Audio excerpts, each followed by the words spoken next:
Over the last 18 months or so, there's been a real changing of the guard with our Khanacrosses. Those who were leading the pack before no longer are, and there's a new sheriff in town, so to speak. And this event, the wind changed again. Round 4 in the final of our Khanacross series was a Twilight event.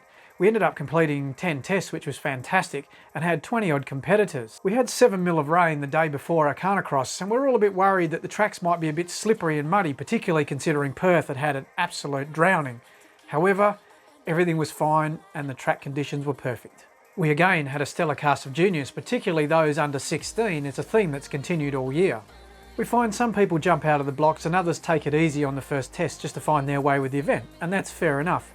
However, there was a couple that set some absolute ball terrors and they kept the pace up all day. And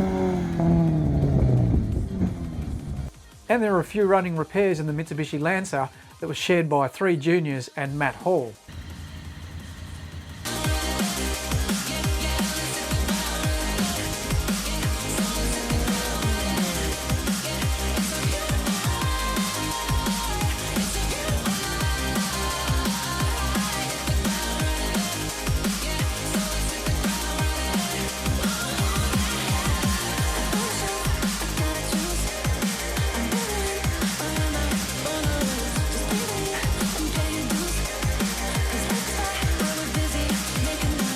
We did find though that the element of dark added another dimension, and even though some of the tests were repeated in the dark, they were slower than the daylight times.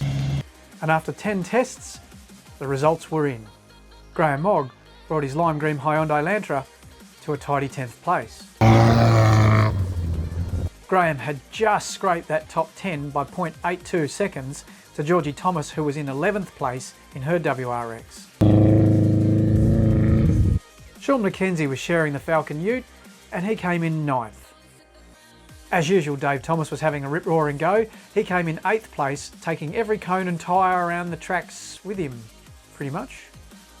Mark Kelty proved quick in his 2-wheel drive Subaru Impreza. He probably would have been a little bit further up for the leaderboard, except for this little mistake that cost a few seconds right at the finish garage.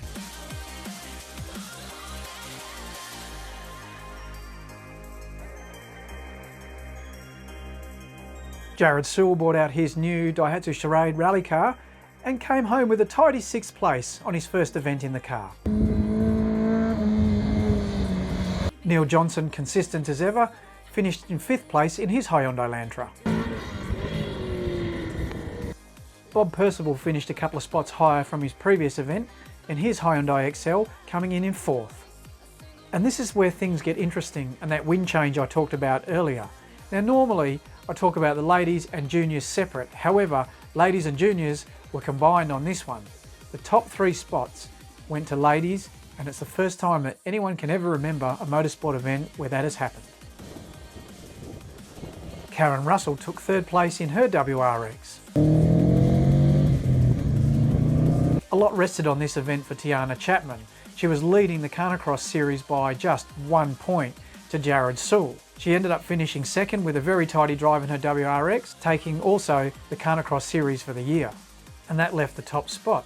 And a flawless drive on every test gave Kelly Thomas the outright win.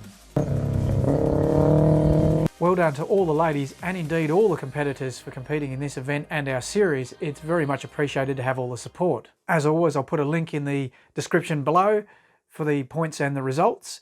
And I'll also do a separate video on the points and how the series wound up for the year. Thanks very much for watching. I hope you've enjoyed our Khanacross series for 2019. Of course, we've still got plenty of other motorsport events to go, so keep your eye out for those videos. Please like and subscribe, and I'll catch you again soon. Cheers.